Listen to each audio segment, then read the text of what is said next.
Colorado Territory, 1875. A woman clutches a well-worn letter as the stagecoach lurches over the final mountain pass. Her breath catches at the majestic vista before her, endless peaks touched with snow even in June, valleys of dense pine, and, somewhere among them, the home of the man whose careful handwriting has guided her across a continent. Hope and uncertainty war within her as the coach begins its descent into the unknown. Before we jump back in, tell us where you're tuning in from. And if this story touches you, make sure you're subscribed, because tomorrow I've saved something extra special for you. What awaits her isn't the warm welcome she traveled 2,000 miles to find, but a reckoning with nature's fury and a chance meeting that will test everything she believes about fate, resilience, and her own capacity for courage. In the wild heights where few dare to venture, she'll discover that beginnings rarely follow the paths we imagine, and that sometimes the greatest journeys start when plans collapse. The stagecoach shuddered to a halt in the small mining settlement of Silvercliff, its wooden wheels groaning in protest at the rough mountain road they'd traversed. Eleanor Reed pressed a handkerchief to her lips, trying to calm the flutter of nerves that had intensified with each mile of the journey. At 25, with honey-brown hair swept into a practical bun and eyes the shade of a summer storm, she possessed a quiet determination that had carried her from Boston across a continent. "Silver Cliff," announced the driver, his voice rough from years of shouting over mountain winds. "End of the line." Eleanor smoothed the creases from her practical grey travelling dress. The simple garment had been fashionable enough in Boston, but appeared woefully inadequate against the rugged backdrop of the Colorado Territory. The thin wool offered little protection against the surprising chill of the June air at this elevation. "Mr. Richard Dawson?" she asked, scanning the small gathering of curious onlookers who had assembled to witness the stagecoach's arrival. "I'm expected." The driver, a weathered man named Hargrove, squinted at her before spitting a stream of tobacco juice into the dirt. "Don't see Dawson. Unusual for him to miss the stage. His claim's about 7 miles up Pine Creek way." Eleanor felt the first tremor of unease. After 14 months of correspondence, she had traveled nearly 2,000 miles to meet Richard Dawson, whose letters had described a prosperous silver mine and a comfortable cabin nestled in a valley rich with promise. His last letter, dated just 6 weeks prior, had explicitly stated he would meet her stagecoach on this day. Her trunks were unloaded from the coach, and then Hargrove was climbing back onto his seat, eager to begin the return journey before darkness claimed the treacherous mountain passes. Within moments, the stagecoach was disappearing around a bend in the road, leaving Eleanor standing alone with her possessions in a settlement that appeared to consist of little more than a general store, an assay office, 2 saloons, and a scattering of rough-hewn cabins. "Need help with those trunks, ma'am?" A boy of about 13 approached, his clothes patched but clean, his expression openly curious. "Yes, thank you." Eleanor reached into her reticule for a coin. "Is there somewhere I might wait while inquiries are made about Mr. Dawson? I'm expected to be at his home today." The boy's face clouded. "Mr. Dawson's place, up at Silver Pine Gulch." "Yes, that's right, his silver mine, the North Star, I believe he called it." The boy exchanged glances with an older man who had wandered over from the general store's porch.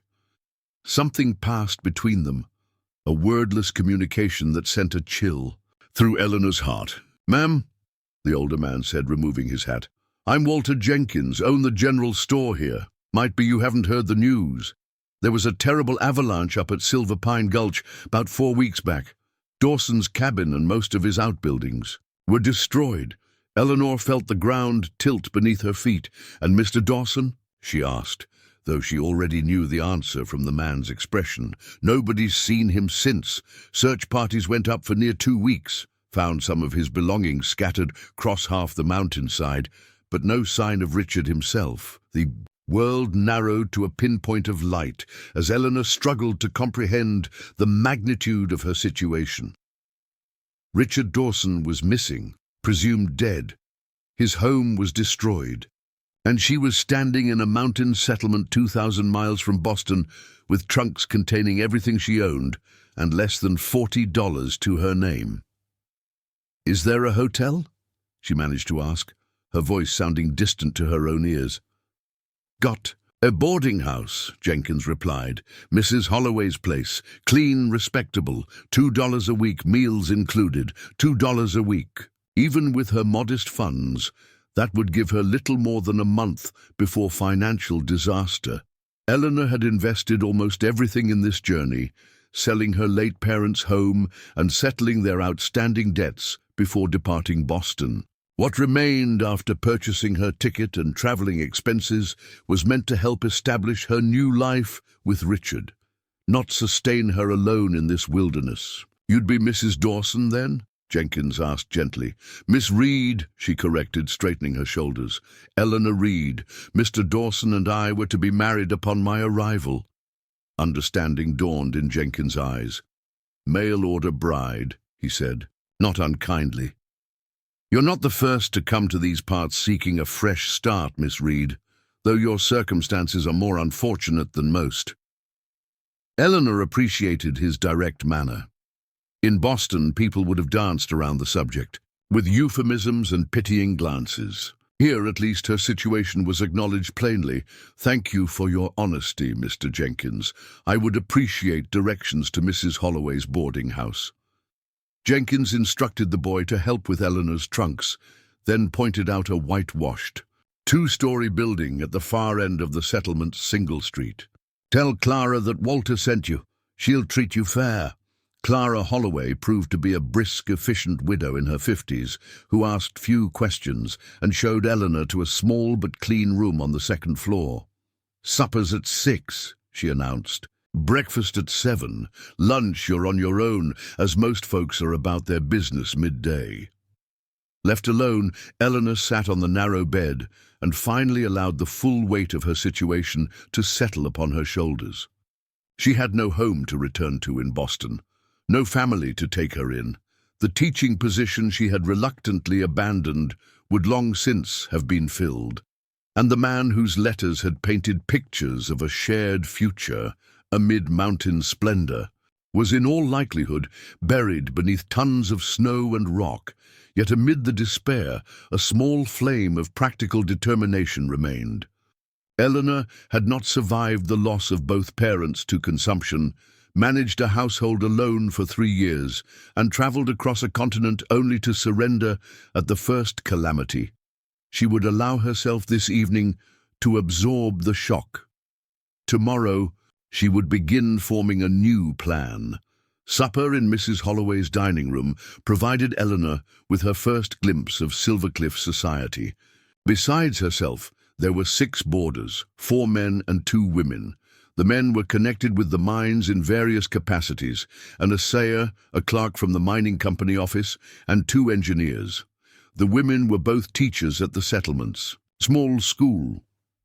Conversation flowed around Eleanor, who answered direct questions politely, but volunteered little information about herself.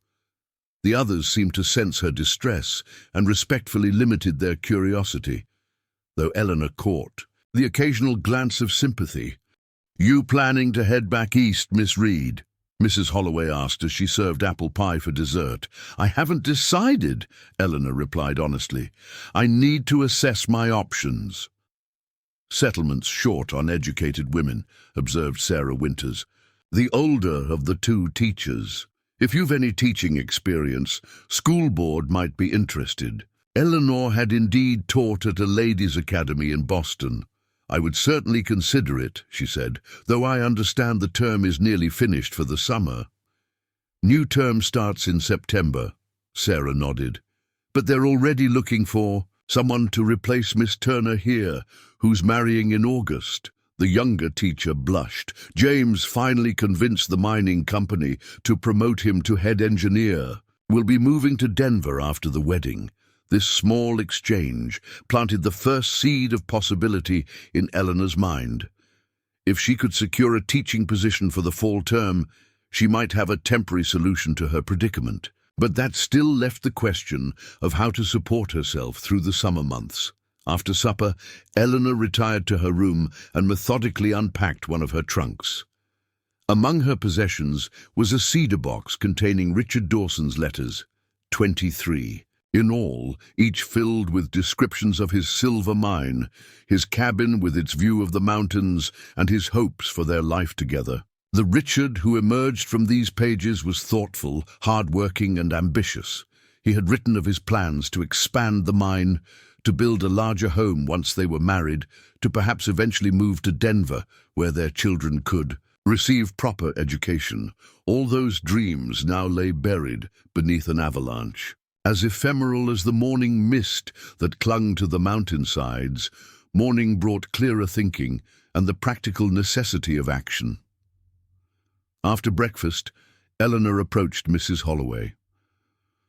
"I'm interested in seeing Mr. Dawson's property," she said. "Would it be possible to hire a guide to take me there?" Mrs. Holloway frowned. "That's rough country, Miss Reed, especially with the spring melt making the creeks run high. And there's nothing left to see but destruction. Nevertheless, I need to see it for myself." Eleanor's tone brooked no argument. "I've traveled too far to simply accept second-hand accounts." Mrs. Holloway studied her for a moment, then nodded. "Jeff Taylor sometimes guides for hunting parties. Has a couple of sturdy horses. He might be willing to take you up there." Jeff Taylor turned out to be a taciturn man in his 40s who agreed to guide Eleanor to Silver Pine Gulch for the sum of $3, a significant portion of her remaining funds, but a necessary expenditure in her mind. Preparing and narrating this story took us a lot of time, so if you are enjoying it, subscribe to our channel. It means a lot to us. Now back to the story. "We'll leave at first light tomorrow," he said after examining her riding attire and finding it passable for mountain travel. "It's a full day's journey there and back. Terrain's still unstable in places, so we won't be able to get too close." To where the cabin stood, Eleanor spent the remainder of the day making practical inquiries around the settlement. She visited the small school, introduced herself to the board chairman, and expressed interest in the teaching position that would be available in the fall. Her Boston education and 3 years' experience at Fairfield Academy impressed the chairman, who promised to discuss her application at the next board meeting. She also visited Jenkins' General Store, where the proprietor proved to be a valuable source of information about Richard Dawson. "Came out here about 5 years ago," Jenkins recalled, measuring out coffee beans for another customer. "Kept mostly to himself, but was fair in his dealings. The North Star wasn't the richest claim in these parts, but it produced steady enough. Richard was smart, didn't waste his earnings on drink or gambling like some do. His letters mentioned a cabin and outbuildings," Eleanor said. "He described them in some detail." Jenkins nodded. "Had a nice setup. Cabin wasn't fancy, but it was solid. Built a small stamp mill to do his own initial ore processing. Had a barn for his mule and a workshop where he did some tinkering. Richard was handy that way, always designing improvements for his mining equipment." "And the avalanche destroyed everything?" "Most everything. Winter was harsh this year, and spring brought sudden warmth. Makes for dangerous conditions when all that snow starts shifting." Jenkins shook his head. "Nature's got her own way of reminding us who's really in charge up here." That evening, Eleanor reviewed her finances and made careful calculations in a small ledger book. After paying for tomorrow's guide, she would have $34.75 remaining. The boarding house would cost $16 for 2 months, assuming she could stretch her stay until the teaching position began, if she secured it. That would leave her less than $20 for all other expenses over the summer. It was a precarious position, but not an impossible one. She might find temporary employment in the settlement. Mrs. Holloway had mentioned needing help with mending and laundry. Jenkins had a "Help Wanted" sign in his store window. Neither opportunity would pay particularly well, but they might provide enough to sustain her until the school term began. Eleanor was practical enough to recognize that returning east wasn't a viable option. The journey had depleted most of her resources, and there was nothing to return to. Her parents' modest home had been sold, their possessions either packed in her trunks or sold at auction. The few distant relatives she possessed had made it clear after her parents' deaths that their charity had limits. No, whatever future awaited Eleanor Reed would be built here in the Colorado Territory, among these mountains that had claimed the man she had traveled so far to marry. Dawn brought clear skies and a crisp wind as Eleanor met Jeff Taylor at the livery stable. He had saddled 2 horses, a sturdy bay gelding for himself and a smaller, calmer mare for Eleanor. "Ever ridden in mountains before?" he asked, giving her riding skirt and boots a skeptical glance. "I'm familiar with horses, though admittedly not mountain trails," she replied, mounting with practiced ease that seemed to marginally increase his confidence in her abilities. They set out as the sun crested the eastern peaks, following a narrow trail that wound steadily upward through pine forests. The air was sharp with the scent of evergreens and the occasional sweetness of wildflowers in small meadows they passed. Under different circumstances, Eleanor might have found the landscape breathtaking. Taylor maintained a steady silence for the first few miles, focusing on the trail ahead. Only when they stopped to rest the horses beside a rushing creek did he offer more information about their destination. "Silver Pine Gulch lies between 2 ridges," he explained, pointing northward. "Steep slopes on both sides, narrow valley floor. Good water supply from the creek, timber for building, and silver veins running through the western ridge, where Dawson's claim was located.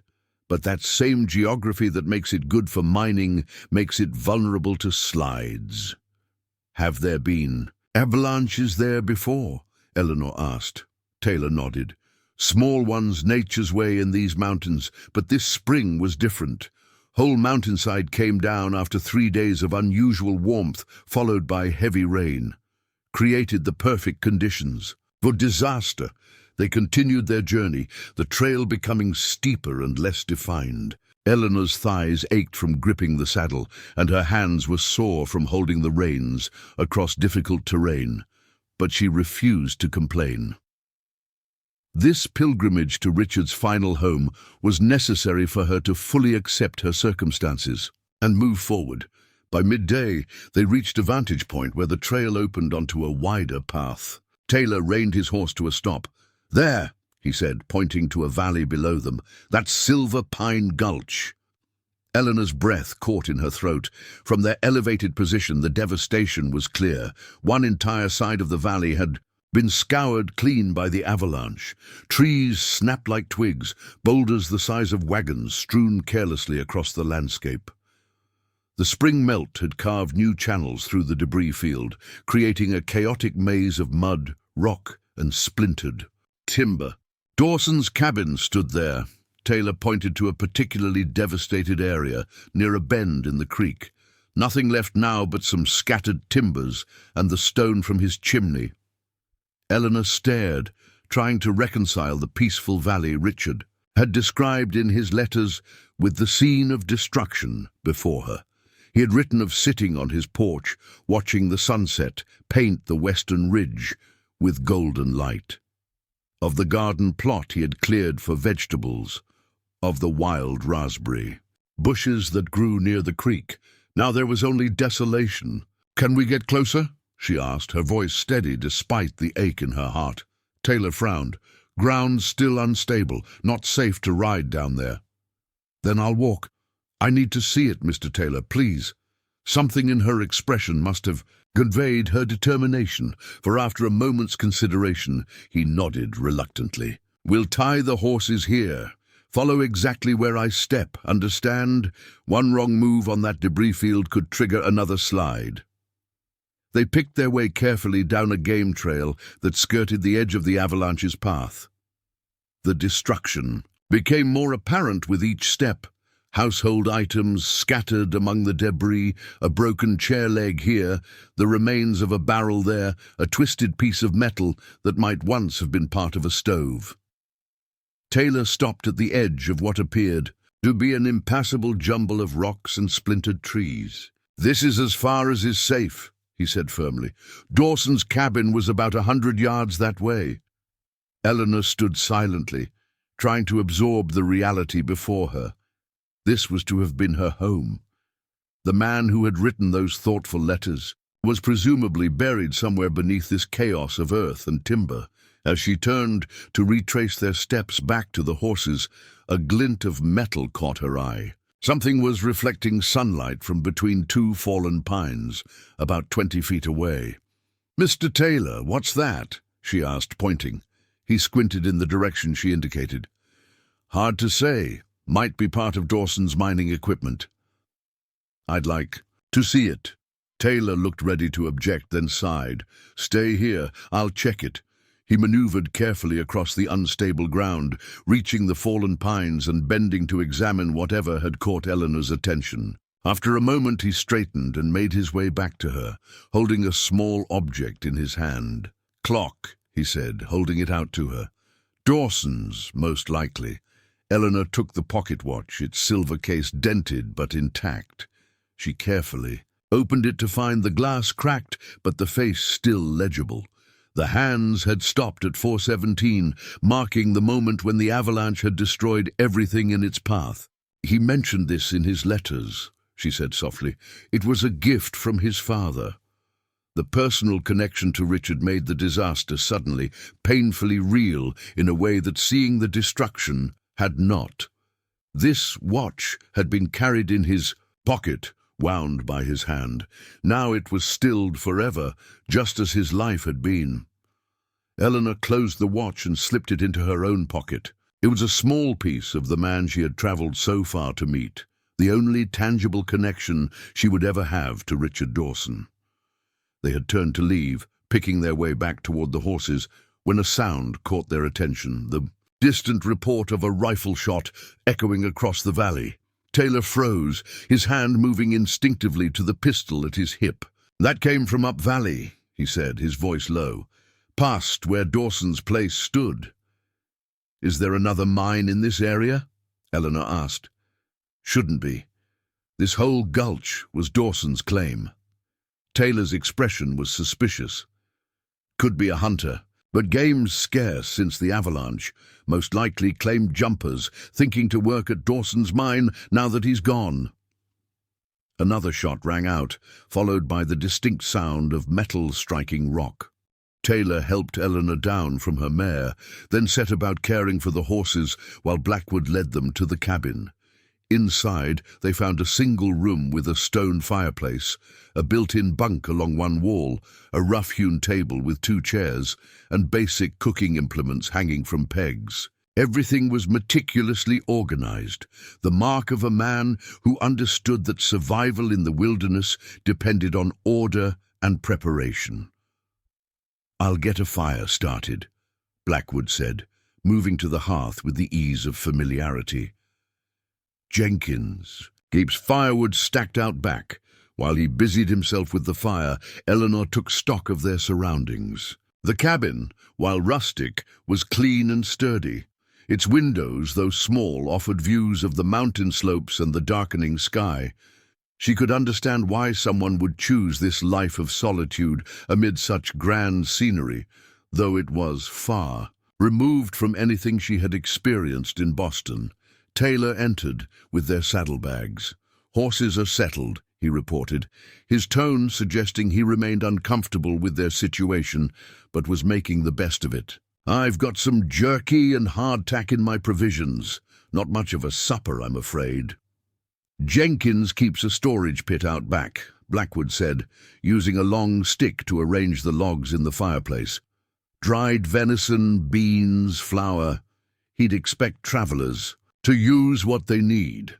The fire caught quickly, illuminating the cabin with golden light as darkness gathered outside. They worked together to prepare a simple meal: Blackwood showing them the storage pit dug into the cool earth behind the cabin, Taylor handling the cooking, Eleanor arranging the table with the few utensils available. As they ate, Eleanor studied Gabriel Blackwood surreptitiously. He was not what she had expected to find in these mountains. Despite his rough appearance, there was something in his manner, a precision to his movements, a carefulness in his speech when he chose to use it, that suggested education or training beyond what one might expect of a mountain dweller. "You mentioned you knew Richard," she said when the silence had stretched too long. "Were you friends?" Blackwood considered the question while chewing a piece of venison. "Neighbors," he said finally. "My claim's further up the valley. We helped each other when needed. Winter's hard up here, breeds cooperation even among men who prefer solitude.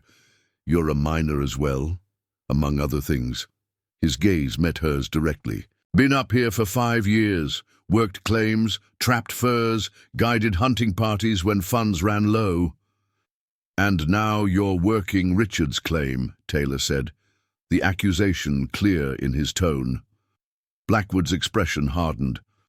"I'm securing it," he corrected. "Claim jumpers were already nosing around when I found his body, testing the boundaries, seeing what they could steal. I've been keeping watch, nothing more." "Out of the goodness of your heart?" Taylor's skepticism was evident. "Out of respect," Blackwood replied sharply. "Dawson was a decent man. Doesn't deserve to have vultures picking over his life's work before he's even coaled in the ground." He turned to Eleanor. "His claim papers are likely with his belongings. As his intended, you might have some rights to it, though the mining commissioner would have to make that determination." Eleanor hadn't considered this possibility. She had come to Colorado to be Richard's wife, not to take possession of his property.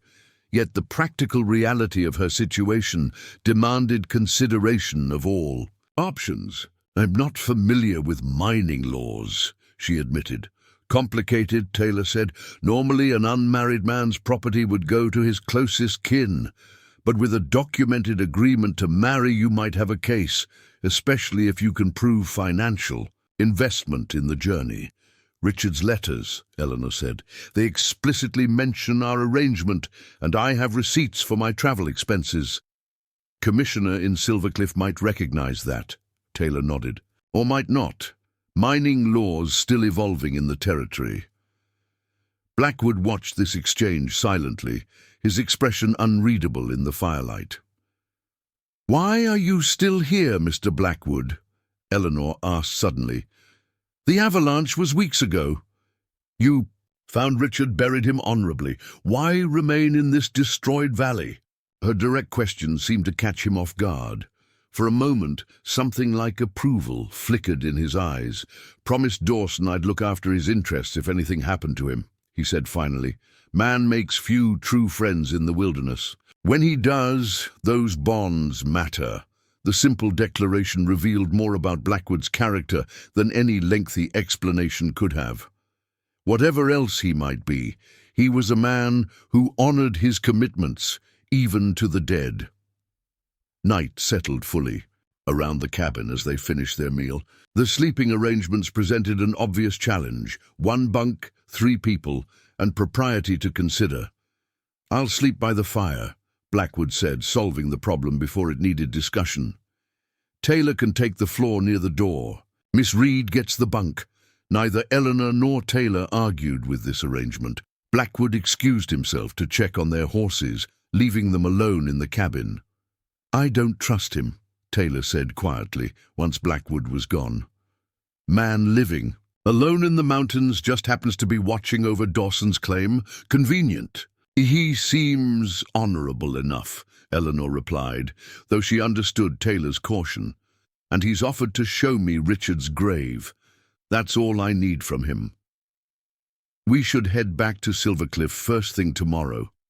"After you've seen the grave," Taylor insisted. "These mountains are no place for a woman alone." Eleanor didn't respond immediately. She was contemplating the strange turns her journey had taken, traveling across a continent to marry a man she'd never met, only to find him buried in a mountain grave, and now spending the night in a trapper's cabin with two strangers. Nothing in her Boston upbringing had prepared her for these circumstances, yet oddly she felt no fear. Grief for the future that would never be, certainly. Uncertainty about what lay ahead, without question. But not fear. There was something about these mountains, their enduring presence, their stark beauty, that put human concerns into perspective. Blackwood returned, bringing with him the sharp scent of pine and the night's chill. He moved about the cabin with quiet efficiency, banking the fire to last through the night, checking the shutters on the windows, arranging his bedroll near the hearth. Eleanor retired to the bunk, pulling a rough woolen blanket around her shoulders.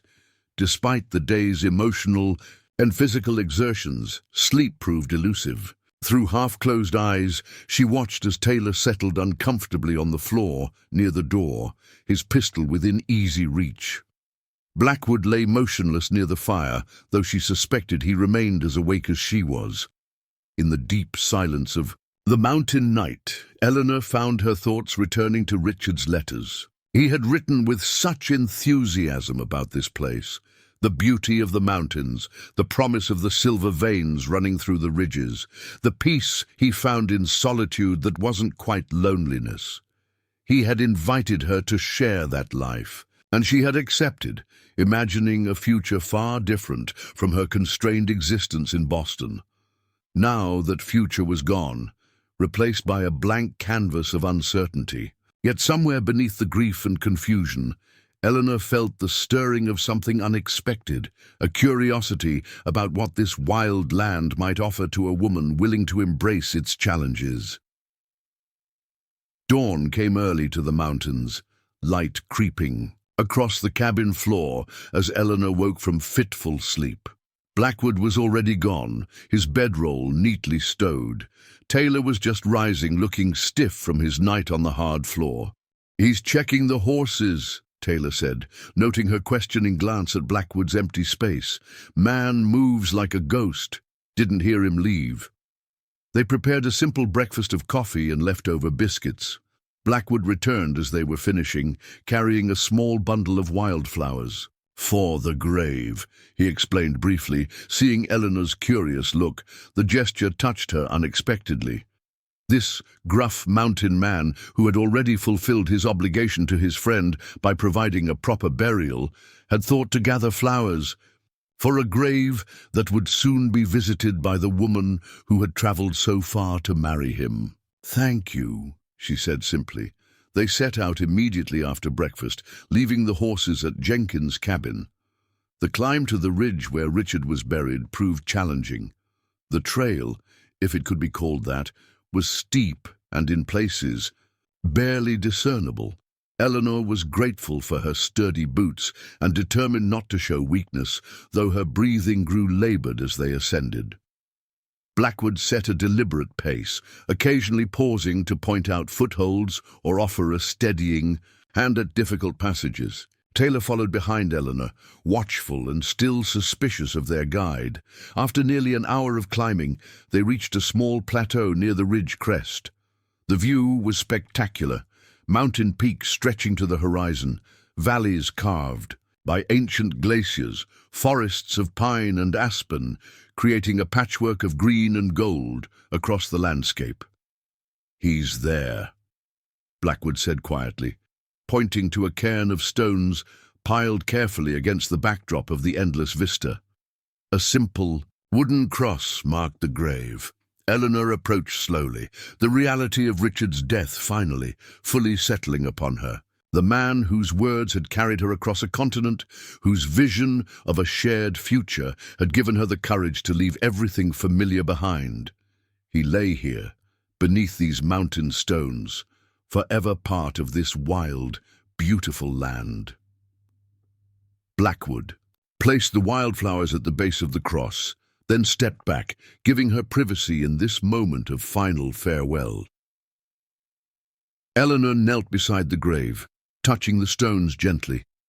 "I came," she whispered. I'm sorry it was too late. She remained there for several minutes, silently communing with the man she had never met in life. When she finally rose, she felt a sense of completion, not closure exactly, but an acceptance of what was and what could never be. As they prepared to descend, Eleanor took one last look at the panoramic view from Richard's final resting place. In that moment of contemplation, she noticed something curious.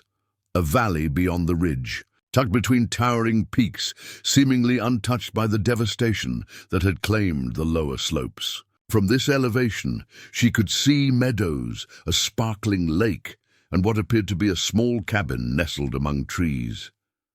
"What's that valley?" she asked, pointing.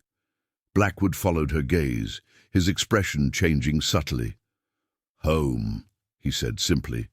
"You live there?" Eleanor was surprised. "It looks perfect." "Hidden Valley," Taylor murmured. "Heard rumors about a place like that. Trappers' tales. Didn't think it was real." "It's real enough," Blackwood said. "Protected by the ridges. Avalanches go around it, not through it." Eleanor studied the valley with new interest. From this height it appeared like a sanctuary amid the harsh mountain terrain, a secret garden hidden from the world. "Is that where your mining claim is located?" she asked. Blackwood hesitated, as if weighing how much to reveal. "My claim's near there," he said finally. "Valley itself is different, special." Something in his tone captured Eleanor's attention. This taciturn man, so economical with words, clearly felt deeply about this hidden place. "I'd like to see it," she said impulsively. Taylor frowned. "Miss Reed, we should start back to Silvercliff. We've accomplished what we came for." But Eleanor was still looking at Blackwood, whose expression had become unreadable again. "Would you show me before we return?" For a long moment he didn't respond. Then, almost reluctantly, "Not many outsiders have seen it." "I understand if you prefer to keep it private," Eleanor said, sensing his hesitation. Blackwood studied her, his ice-blue eyes intent. Whatever he was looking for, he seemed to find it, for he nodded once. "I'll show you, but it's another few hours of hiking. Might need to spend another night at Jenkins' cabin before heading back to Silvercliff." Taylor started to protest, but Eleanor cut him off. "I'd like that very much, Mr. Blackwood." As they began their descent from the ridge, Eleanor felt something she hadn't expected, a stirring of curiosity and anticipation that temporarily overshadowed her grief. Richard was gone, and with him the future she had imagined. Yet here in these mountains, another path was revealing itself, leading toward a hidden valley and mysteries yet to be discovered. The descent from Richard's grave was more challenging than the ascent had been. Loose shale slid beneath their boots, and the morning sun beat down with surprising intensity. Gabriel Blackwood moved with the sure-footed confidence of a mountain goat, occasionally reaching back to offer Eleanor a steadying hand at particularly treacherous spots. "We'll stop at Jenkins' cabin to rest and collect supplies," he said as they reached more level ground. "The trail to Hidden Valley is longer but less steep." Taylor had maintained a stony silence throughout their descent, his disapproval evident in the tight set of his shoulders. When they reached the cabin and paused to drink from the creek, he finally spoke his mind. "Miss Reed, I was hired to take you to Dawson's property and back to Silvercliff, not to go gallivanting across these mountains on some wild expedition." Eleanor understood his concerns, but her decision was made. "I appreciate your position, Mr. Taylor. If you feel you must return to Silvercliff, I won't hold you to any obligation. Mr. Blackwood can guide me back tomorrow." "And leave you alone with him?" Taylor's voice dropped to a harsh whisper. "A man we know nothing about, in mountains where nobody would hear a scream." "I can hear you perfectly well," Blackwood commented from where he was filling canteens at the creek. "And your concern is reasonable. You don't know me." He straightened, facing them directly. "Which is why I suggest we all go together. You see Miss Reed safely to Hidden Valley, stay the night there instead of here, and start back to Silvercliff at first light tomorrow." Taylor considered this compromise, clearly weighing his responsibilities against his instinctive distrust. "Of Blackwood, the valley has better shelter than Jenkins's cabin," Blackwood added. "My place there is small, but it's solid. You can keep your pistol close if it makes you feel better." This practical acknowledgement of Taylor's suspicions seemed to ease the guide's tension slightly. "Fine," he conceded, "but we leave at dawn tomorrow, no matter what." They gathered what supplies they could carry comfortably: water, jerky, a few biscuits from their breakfast. Blackwood added a small packet of coffee and a worn leather pouch that clinked with metallic contents. At Eleanor's questioning glance, he simply said, "Tools." The journey to Hidden Valley took them along a different route than they had traveled previously.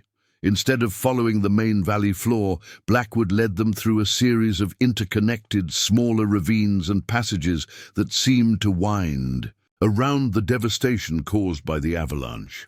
As they walked, Eleanor noticed changes in the vegetation. The trees grew taller, more verdant. Wildflowers appeared in greater profusion: columbines, Indian paintbrush, and delicate mountain bluebells carpeting small meadows. The air itself seemed different, softer somehow, carrying the scent of pine and wildflowers rather than the raw smell of broken earth and uprooted trees that had permeated the avalanche zone. "The valley has its own climate," Blackwood explained, noting her interest in their surroundings. "Protected by the ridges on all sides. Snow falls gentler there. Winds don't cut as sharp." "How did you find it?" Eleanor asked, fascinated by the increasingly lush landscape. "By accident," he admitted. "Got caught in a blizzard 5 years back.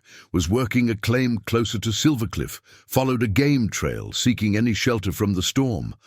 Wound up in a narrow pass that opened suddenly into the valley." He glanced up at the sky, remembering.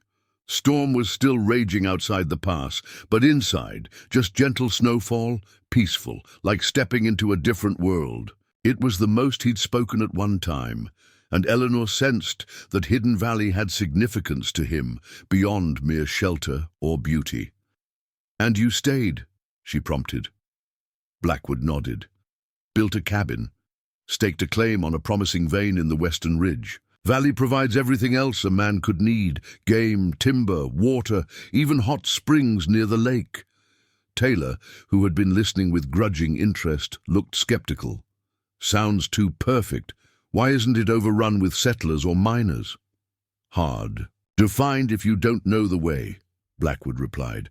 "Passes are narrow, easily missed, and I've been selective about sharing its location." They rounded a bend in the ravine they'd been following, and Blackwood stopped. "Almost there," he said, pointing to a narrow fissure in the rock face ahead. "That pass leads to Hidden Valley. Single file through there. It widens on the other side." The passage was indeed narrow, barely wide enough for a person to walk through sideways in some spots. The rock walls rose 30 feet on either side, creating a channel that twisted like a snake for nearly 50 yards before suddenly opening up. Eleanor emerged from the pass and found herself speechless at the vista before her. Hidden Valley lay like a jewel, cupped in the palm of surrounding peaks. A crystal-clear lake occupied its center, reflecting the blue sky and mountain heights. Meadows of wild flowers stretched from the lake's shores to the surrounding forest, of pine and aspen. And nestled among trees at the far end of the valley was a cabin, larger and more substantial than Jenkins' dwelling, with a covered porch and what appeared to be several outbuildings. "It's beautiful," she breathed when she finally found her voice. "Like something from a story." Even Taylor seemed impressed, his usual caution momentarily forgotten as he gazed at the pristine landscape. "Valley floor is about 3 miles across," Blackwood said. "Lakes fed by underground springs, stays warm enough that it never freezes completely, even in the deepest winter." "And you live here alone?" Eleanor asked. A shadow crossed Blackwood's face. "For the past 3 years, yes. There was a story there, perhaps loss or tragedy, but Eleanor didn't press. They had all experienced grief in different measures. They followed a well-worn path from the pass toward the cabin, crossing meadows where deer grazed, seemingly unalarmed by human presence. The afternoon sun bathed everything in golden light, and Eleanor found herself breathing more deeply, as if the air itself contained some restorative property. "The miners in Silvercliff tell stories about places like this," Taylor said as they walked. "Hidden paradises in the mountains. Most think they're just tall tales told over whiskey." "Most things worth finding aren't easy to find," Blackwood replied. As they drew closer to the cabin, Eleanor could see it was indeed more substantial than it had appeared from a distance. Built of squared logs with a stone foundation, it featured a covered porch that wrapped around two sides, glass windows, a rarity in these mountains, and a sturdy stone chimney. The outbuildings included what appeared to be a workshop, a small barn, and a storage shed, all constructed with the same attention to detail as the main cabin. "You built all this?" Eleanor asked, impressed by the craftsmanship evident in every structure. Blackwood nodded. "Had time. Winter lasts 8 months up here." A small vegetable garden occupied a sunny patch near the cabin, its neat rows showing signs of careful tending. Beyond it, fruit trees, apple and cherry from what Eleanor could identify, stood in ordered rows, though they were still too young to bear much fruit. "You're not just mining here," she observed. "You're creating a homestead." Something like approval flickered in Blackwood's eyes.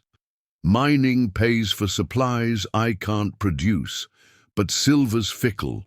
Land, if respected, provides more reliably." They reached the cabin, and Blackwood ushered them onto the porch. "Rest here," he said, indicating chairs crafted from bent willow branches. "I'll bring water." While he disappeared around the side of the cabin, Eleanor took the opportunity to examine her surroundings more closely. The porch offered a panoramic view of the valley, with the lake gleaming in the afternoon sun and mountains rising majestically. Beyond, someone had positioned the chairs to take maximum advantage of this vista, suggesting an appreciation for beauty that seemed at odds with Blackwood's taciturn nature. The cabin door stood partially open, and Eleanor caught glimpses of the interior, a large stone fireplace, sturdy furnishings that appeared handcrafted, and something unexpected, bookshelves. The mysterious mountain man evidently had a library. Blackwood returned with a pitcher of water and 3 tin cups. The water was cold and sweet, tasting of minerals from deep underground springs. "Your cabin is remarkable," Eleanor said after, quenching her thirst. "Far more substantial than I expected to find in these mountains." "A man builds according to how long he plans to stay," Blackwood replied, his gaze sweeping across the valley. "I'm not leaving." The simple declaration held conviction born of deep certainty. Whatever Gabriel Blackwood had been before coming to these mountains, he had found his place in this hidden valley. Taylor, who had been examining the outbuildings with professional interest, rejoined them on the porch. "That's a proper forge in your workshop," he observed. "You're a blacksmith as well as a miner?" "Learned smithing in the army," Blackwood said. "Useful skill up here. Can't exactly ride to town when a tool breaks or a horseshoe needs replacing." This casual mention of military service provided another piece to the puzzle of Gabriel Blackwood. A soldier, a miner, a blacksmith, a builder, he was clearly a man of diverse skills and experiences. "You mentioned your mining claim," Eleanor said. "Is it productive?" "Productive enough." Blackwood gestured toward the western ridge. "Vein runs through there, not the richest strike in Colorado, but steady. I work it when supplies run low or winter nights get too long."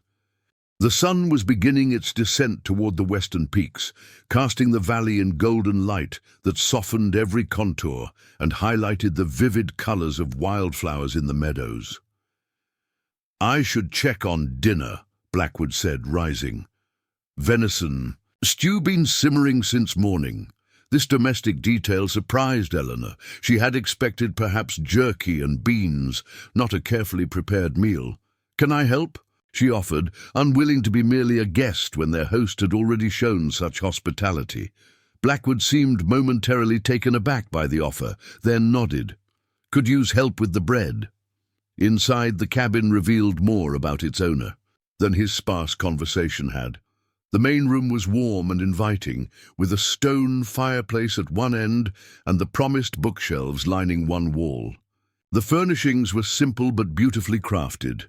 A table and chairs, a writing desk positioned to catch northern light through one window, a comfortable-looking chair before the hearth. Everything spoke of careful workmanship and attention to detail. The books, however, were the most revealing. Eleanor scanned the titles, while Blackwood checked a pot of stew hanging in the fireplace, classics of literature, volumes on engineering and metallurgy, histories of the West, and, surprisingly, several books of poetry. A cast-iron stove stood in one corner, already warm. Blackwood showed her where he kept flour and other baking supplies, then returned to the stew. Eleanor set about mixing a simple bread dough, finding unexpected comfort in the familiar task. "You've created something remarkable here," she said as she worked. "Most men would have focused solely on the mine." Blackwood stirred the stew thoughtfully. "Mining's uncertain. Seen too many men stake everything on a vein that played out in months. This valley," he gestured around them, "this is the real treasure." Taylor entered the cabin, having completed a perimeter check that seemed more habit than necessity. He watched their domestic scene with poorly concealed surprise. "I've watered the horses," he reported. "Valley grass looks rich enough to keep them fed overnight." Blackwood nodded appreciation. "There's coffee in that canister if you want to. Brew some," he offered. The three settled into a rhythm of preparation that felt oddly companionable despite their brief acquaintance. By the time the bread was baking in the Dutch oven and the stew was ready, twilight had descended on the valley, painting the lake in shades of purple and gold. They ate on the porch, watching darkness gather while enjoying a meal that far surpassed anything Eleanor had expected to find in the wilderness. The venison stew was rich with vegetables Blackwood had grown himself and preserved through winter. The bread, though simple, had turned out well. Even Taylor seemed to relax somewhat, his earlier suspicions temporarily set aside in favor of appreciation for good food and extraordinary scenery. "How long have you been in Colorado, Mr. Blackwood?" Eleanor asked as they finished their meal. He considered the question. 7 years total. First 2 near Denver, then up to Silver Cliff area, then here for the past 5. And before that, his expression closed slightly. Army, Union Cavalry. Before that, Pennsylvania. "You fought in the war," she said. Not a question. Blackwood nodded, once his gaze fixed on the darkening valley. "Along with too many others." There was something in his tone, a controlled neutrality that suggested deeper emotions held carefully in check. Eleanor recognized it. She had heard it in the voices of men in Boston who had returned from the conflict that had nearly torn the nation apart. "My brother James served with the Massachusetts 20th, she said quietly. "He didn't come home." Blackwood met her eyes then, something like recognition passing between them. Many didn't. It was a simple acknowledgement of shared loss, offered, without platitudes or false comfort. As night settled fully over the valley, the stars emerged with an intensity Eleanor had never experienced in Boston. Thousands upon thousands of pinpricks of light spread across the sky, their brilliance unmarred by city smoke or gas lamps. "I've never seen so many stars," she said, gazing upward. "Valleys far from any town lights," Blackwood replied. "In winter, when the moon is new and the sky is clear, there's enough starlight to cast shadows." Taylor had grown quiet, perhaps lulled by the meal and the peaceful surroundings. He stifled a yawn. "We should turn in soon if we're to leave at dawn," he reminded them. Blackwood rose. "I'll show you where you can sleep. Miss Reed, there's a small room off the main cabin. Was meant to be a pantry, but I've put a cot there. Taylor, you can take the loft." The arrangement was practical and maintained propriety. Eleanor thanked him and followed as he lit a lamp and showed her to the small room. It was indeed tiny, little more than a closet with a narrow cot. But it was clean and private. "It's perfect," she said, meaning it. After 2 days of travel and emotional revelations, even this modest accommodation seemed luxurious. Left alone, Eleanor sat on the edge of the cot, trying to process all she had experienced. Since arriving in Colorado, just days ago, she had expected to meet and marry Richard Dawson. Now he lay in a mountain grave, and she found herself sheltered in a hidden valley by a mysterious man who seemed as much a part of these mountains as the pines and peaks themselves. What path lay before her now? Return to Silver Cliff, and hope for the teaching position. Attempt to claim Richard's mine despite knowing nothing about mining. Or was there another option, one not yet clear, but perhaps beginning to form in the hidden spaces of possibility?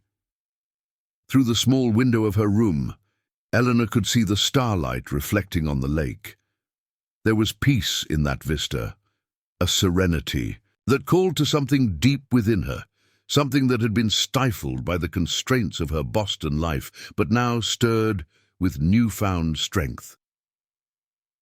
Tomorrow would bring decisions and departures, but tonight, in this unexpected sanctuary, Eleanor allowed herself to simply be present in the moment, surrounded by the quiet majesty of Gabriel Blackwood's Hidden Valley. Morning in Hidden Valley arrived with golden lights spilling through Eleanor's small window. For a moment, waking in the unfamiliar space, she felt disoriented. The journey from Boston to Colorado, the devastating news about Richard, the discovery of this secluded paradise, all swirled in her mind before settling into clarity. Today they would return to Silver Cliff.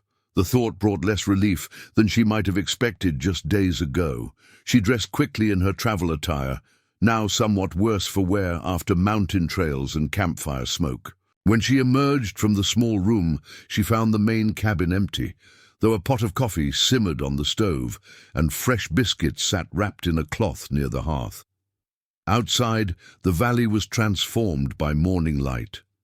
Mist rose from the lake in delicate tendrils, and dew sparkled on meadow grasses. Eleanor spotted Taylor near the barn, checking their horses. Of Blackwood, there was no immediate sign. She poured herself coffee in a tin cup and stepped onto the porch, breathing deeply of the morning air, sharp with pine and rich with the scent of damp earth warming in the sun. Boston's air had never smelled this clean, this alive. "Good morning." The voice startled her. Blackwood had approached silently from the direction of the garden, a basket of fresh greens in his hand. His hair was damp, suggesting he'd already bathed in the lake or springs he'd mentioned. "Good morning," she replied. "This valley is even more beautiful in the dawnlight." He nodded, glancing across the landscape with evident appreciation despite his familiarity with it. Changes with every season, every hour, never looks quite the same twice. Something about his observation, its poetry, despite his economical words, caught Eleanor's attention. This man noticed details, valued beauty even as he maintained his practical existence. "I wanted to thank you," she said, "for showing me this place, for taking me to Richard's grave, for your hospitality." Blackwood accepted her gratitude with a slight incline of his head. "Should thank you for the bread. Been a while since I've had fresh-baked food." The simple exchange felt weighted. With things unsaid, Eleanor sipped her coffee, trying to formulate the questions that had kept her awake much of the night. "Mr. Blackwood, you mentioned Richard's mining claim might have some legal complications," she began. "What would be involved in determining its status?" He studied her over the rim of his own coffee cup. You thinking of claiming it? I'm considering all options, she replied honestly. I came to Colorado with specific plans that are no longer possible. Now I need to formulate new ones. Blackwood set his cup down, giving her question the serious consideration it deserved.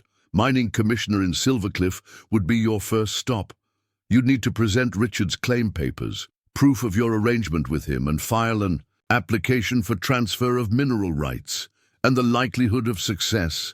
Hard to say. Law recognizes widows' rights to claims, but your status is unusual. His gaze was direct. Some commissioners might recognize a mail-order arrangement as binding if you can prove financial investment. Others might not. Eleanor appreciated his candor. And if I were to secure the claim? What then? I know nothing about mining.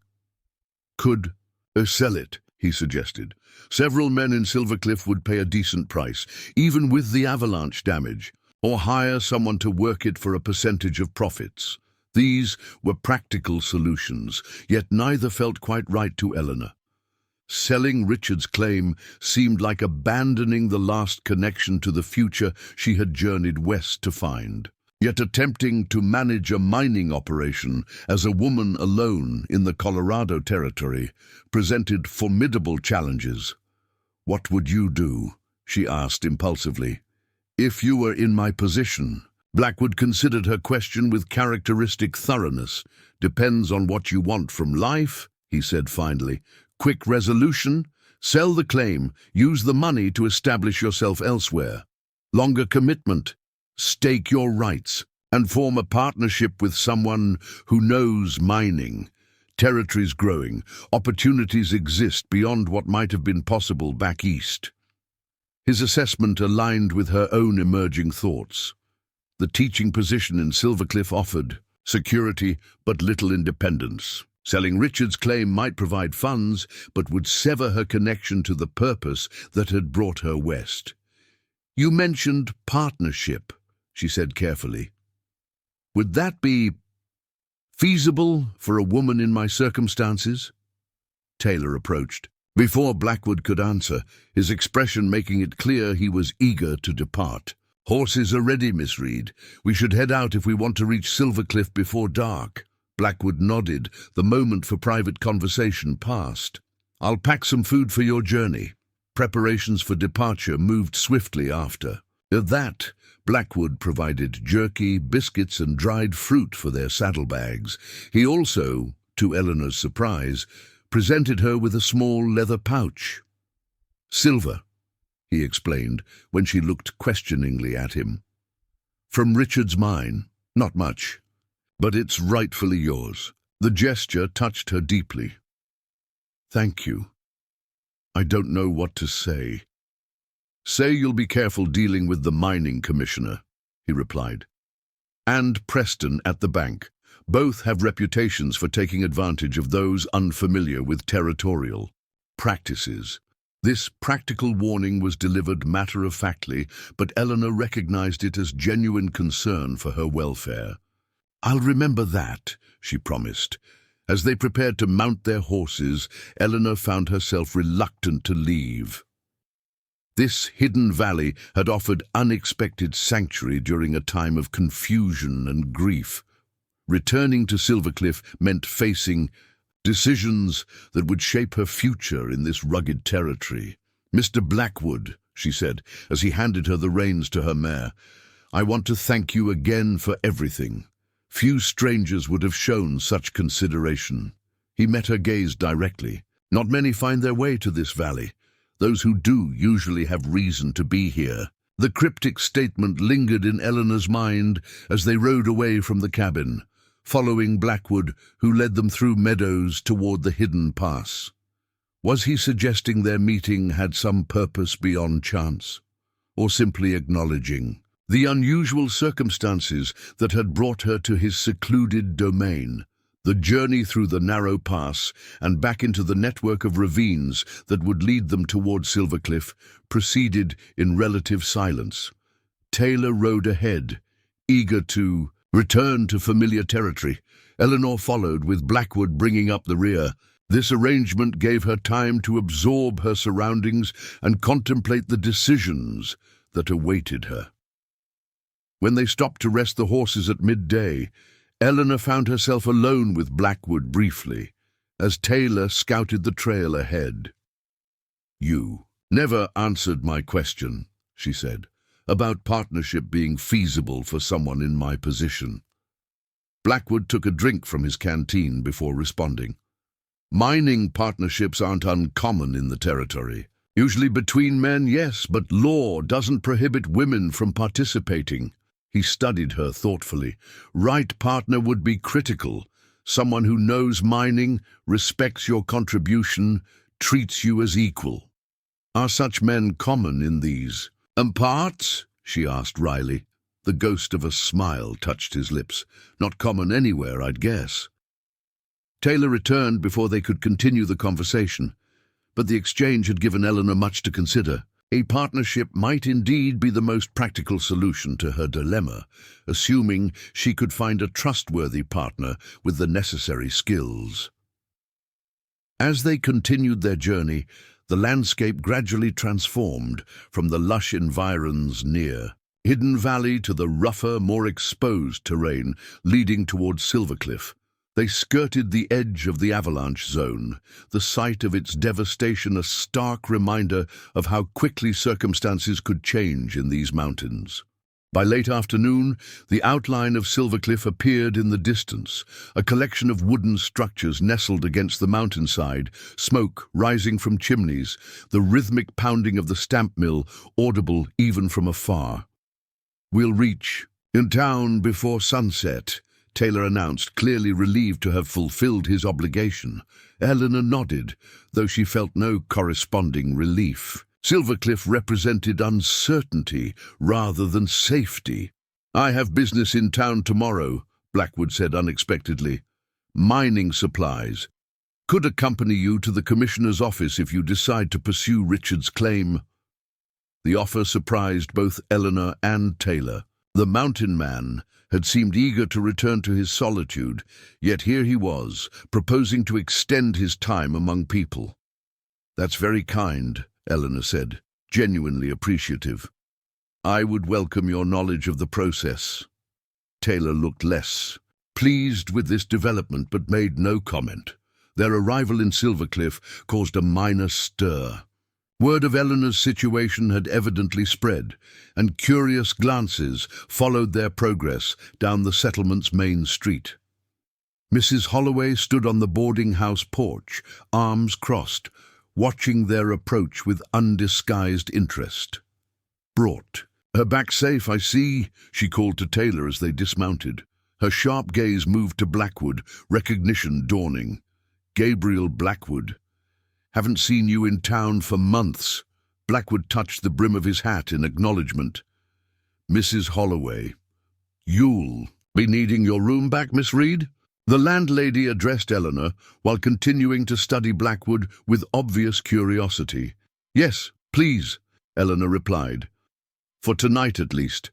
Taylor helped unload her saddlebags, then departed with obvious relief, his obligation fulfilled. Eleanor turned to Blackwood, suddenly aware of how their acquaintance might appear to Silvercliff's residents. A mail-order bride returned from the mountains in the company of a reclusive bachelor. "Thank you again for your assistance," she said formally. "What time would be convenient to meet tomorrow regarding the commissioner's office?" 9, he replied, seeming untroubled by potential gossip. "I'll be at the general store. Need to order supplies first." With a nod to both women, he mounted his horse and rode toward the livery stable, his erect posture and confident seat revealing his cavalry background. Mrs. Holloway waited until he was out of earshot before pouncing. "Well now, that's a development. Nobody expected. Gabriel Blackwood escorting you back to town. Man hardly speaks to anyone when he comes for supplies every few months." Eleanor maintained her composure. "Mr. Blackwood knew Richard Dawson. He was kind enough to show me where Richard is buried and has offered to help me understand the legal status of the mining claim." Mrs. Holloway's expression suggested she found this explanation incomplete, but was willing to wait for more. Details. Supper's at 6. You looked like you could use a hot bath before then. A bath proved to be exactly what Eleanor needed. Mrs. Holloway had a copper tub brought to her room and filled with steaming water, a luxury that washed away the trail. Dust and eased muscles unaccustomed to days on horseback. By the time she changed into a fresh dress, one of the few she'd packed that wasn't designed for travel, Eleanor felt somewhat restored to herself. Supper in the boarding house dining room subjected her to well-meaning but intrusive questions. From the other residents, she provided a simplified account of her journey to Richard's property, the confirmation of his death, and her visit to his grave. She made no mention of Hidden Valley or the night spent in Blackwood's cabin, instinctively protecting both his privacy and her reputation. After the meal, Eleanor sought the solitude of her small room, where she carefully examined the pouch of silver Blackwood had given her. The raw ore was rough but clearly valuable, perhaps enough to extend her stay at the boarding house while she determined her next steps. Those steps remained unclear. The teaching position still offered the most straightforward solution to her immediate needs, yet Eleanor found herself reluctant to commit to it. Something about her experiences of the past few days had awakened a desire for more than just security, a yearning for the kind of independence and purpose she had glimpsed in Gabriel Blackwood's self-created domain. A knock at her door interrupted these reflections. Mrs. Holloway stood outside, holding a folded paper. "This came for you yesterday," she said. "From the school board." Eleanor thanked her and unfolded the note once alone. It was brief and to the point. The board wished to interview her for the teaching position at 10 o'clock the following morning. The timing presented an immediate conflict with her planned meeting with Blackwood and visit to the mining commissioner. She would have to choose, pursue the security of the teaching position, or explore the more uncertain path of claiming Richard's mine. Sleep proved elusive that night. Eleanor's thoughts alternated between practical considerations, her dwindling funds, the approaching winter, the challenges of establishing herself in this remote community, and less tangible concerns. What kind of life did she truly want? What had she been seeking when she agreed to travel west as a mail-order bride? Security, certainly, but also adventure, purpose, the chance to define herself beyond the limited options available to women. In Boston society, by dawn, she had reached a decision. She would meet with Blackwood and visit the mining commissioner first. Understanding her legal position regarding Richard's claim was necessary, regardless of what path she ultimately chose. The school board could wait. If they truly wanted her, they would reschedule the interview. This small assertion of independence felt significant. All her life, Eleanor had followed prescribed paths and met others' expectations. Her journey west had been her first real deviation from that pattern. Now she was choosing to prioritize her own interests and judgments rather than immediately pursuing the safe option. Morning brought clear skies and a fresh perspective. Eleanor dressed in her most businesslike attire, a navy skirt and jacket that had been fashionable in Boston the previous year. She arranged her hair simply but neatly, conscious that appearances would matter in her dealings with the mining commissioner. When she descended to the dining room for breakfast, Mrs. Holloway eyed her approvingly. "You look ready for business," she observed. "School board will be impressed." "Actually," Eleanor replied, finding confidence in her decision, "I've decided to visit the mining commissioner first." "I'll have to reschedule with the school board." Mrs. Holloway's eyebrows rose. "Bold choice. Most women would grab a teaching position." "I'm not most women," Eleanor said, surprising herself with the conviction in her voice. "At least, I don't think I am anymore." The landlady studied her for a moment, then nodded with something like approval. "Colorado territory changes people, usually for the better if they let it." At precisely 9 o'clock, Eleanor arrived at Jenkins' general store to find Gabriel Blackwood already there, discussing an order with the proprietor. He looked different in town, more guarded, his shoulders set with a tension that hadn't been evident in Hidden Valley. "Miss Reed," he acknowledged her with a nod. "Ready to face the commissioner?" "Yes," she replied, matching his businesslike tone. "I've brought Richard's letters, which clearly state his intention to marry me upon my arrival." "Good. Documentation helps." He turned to Jenkins. "That order can wait till we're finished at the commissioner's office." The storekeeper glanced between them with undisguised curiosity. "Take your time. Mining Commissioner Wilson doesn't open his office till 9:30 anyway. Always stops for coffee at Clara's first." Blackwood nodded his thanks, then gestured for Eleanor to precede him out the door. On the boardwalk outside, away from Jenkins' curious ears, he spoke quietly. "Wilson's fair but formal. Expects everything by the book. Don't let him rush you." "Thank you for the advice," Eleanor said, "and for accompanying me. I know town visits aren't your preference." His expression softened slightly.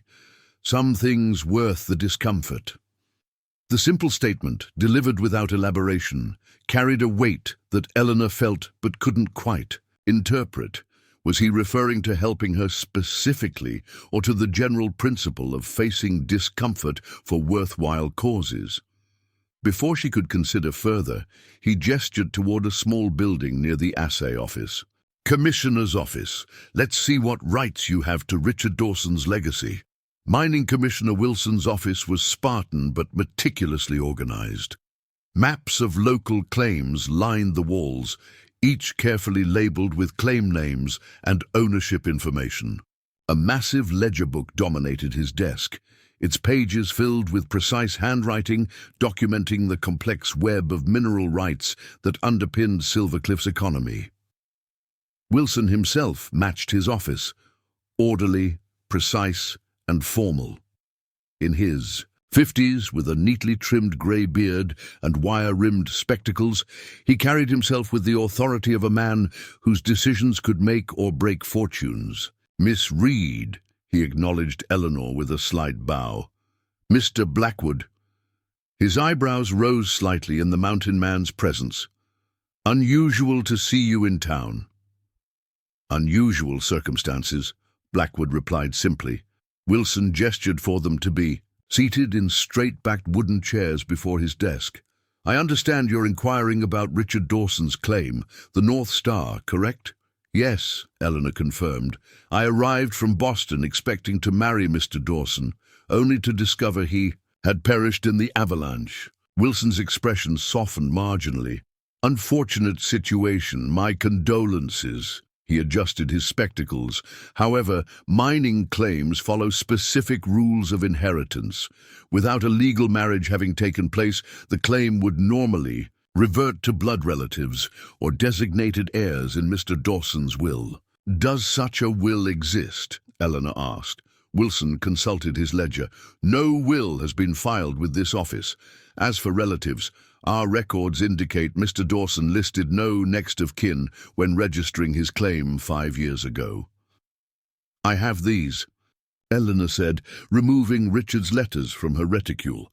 14 months of correspondence, culminating in specific arrangements for marriage upon my arrival. I also have receipts showing my financial investment in traveling here to fulfill that arrangement. The commissioner accepted the letters, examining them carefully. His expression remained neutral as he read through several, pausing occasionally to make notes. "These do establish clear intent," he acknowledged, returning the letters.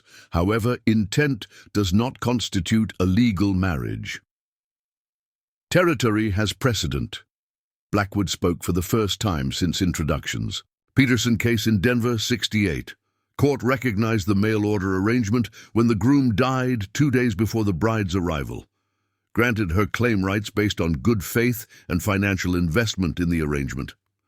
Wilson looked surprised at Blackwood's legal knowledge. "You're familiar with territorial mining case law, Mr. Blackwood?" Man lives in these mountains. He learns what matters, Blackwood replied evenly.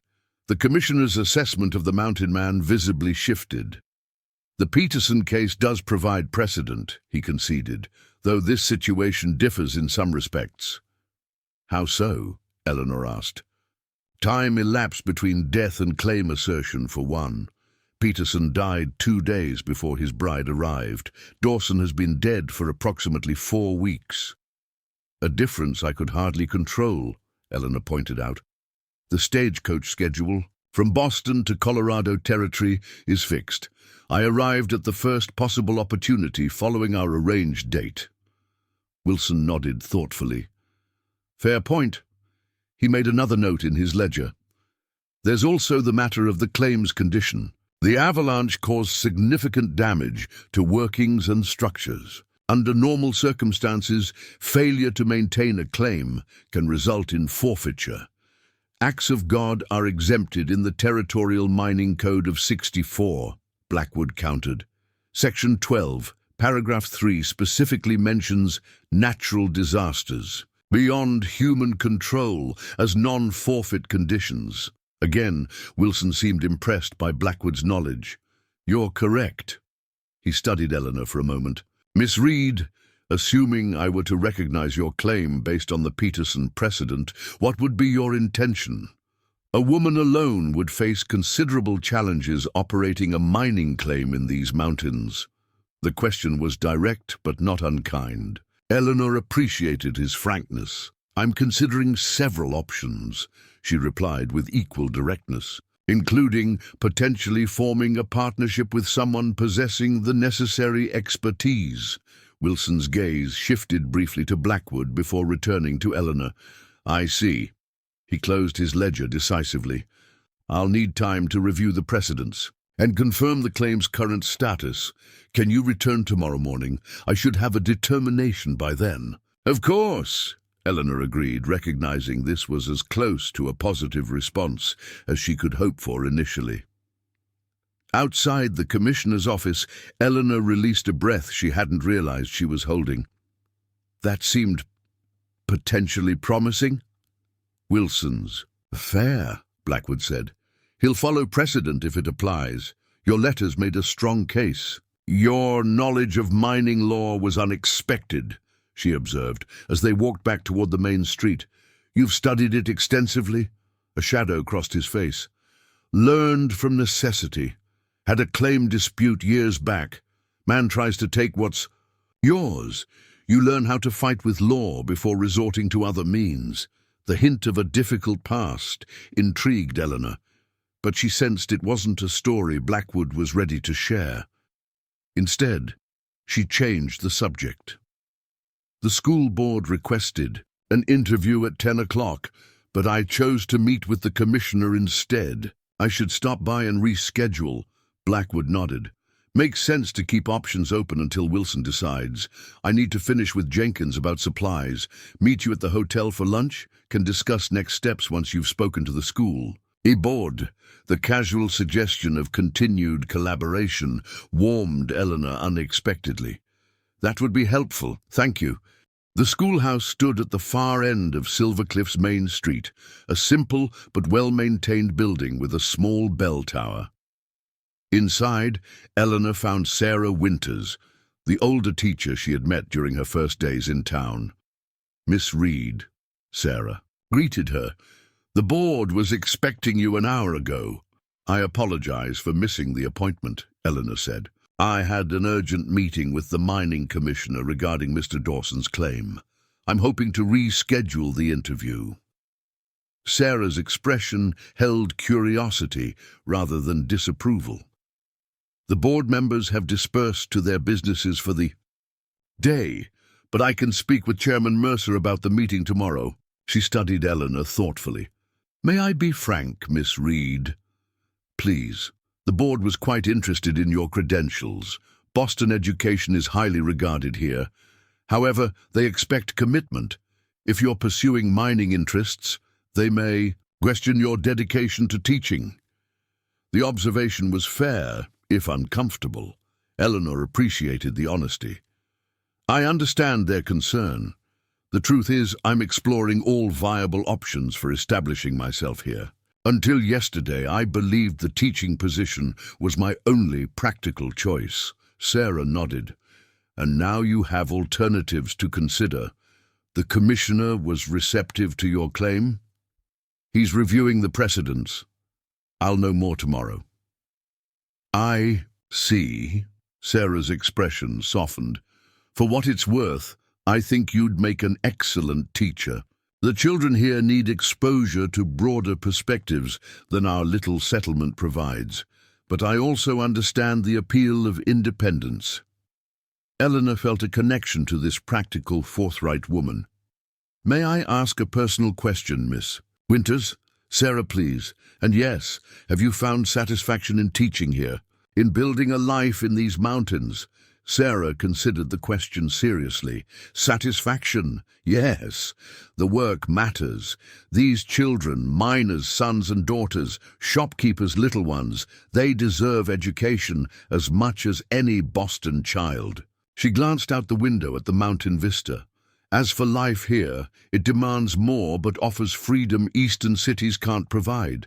A woman alone can build something meaningful without constant judgment or restriction. The perspective resonated with Eleanor's emerging thoughts.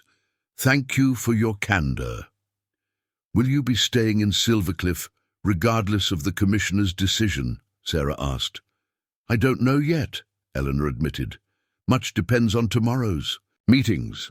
After arranging for a potential interview the following afternoon, Eleanor made her way back toward the boarding house. The settlement felt different now that she had spent time in the mountains, more confined despite its frontier openness, the buildings temporary against the eternal presence of the surrounding peaks. At Mrs. Holloway's boarding house she found Blackwood waiting on the porch, his tall figure drawing curious glances from passers-by, unaccustomed to seeing the reclusive mountain man in town. School board, he asked as she approached. Rescheduled for tomorrow afternoon, Eleanor replied, after we meet with the commissioner. Mrs. Holloway appeared in the doorway. Dining room open if you two are hungry, she announced, her tone casual, but her eyes sharp with interest. Inside, they found a private table in the corner of the dining room, away from the curious ears of other patrons.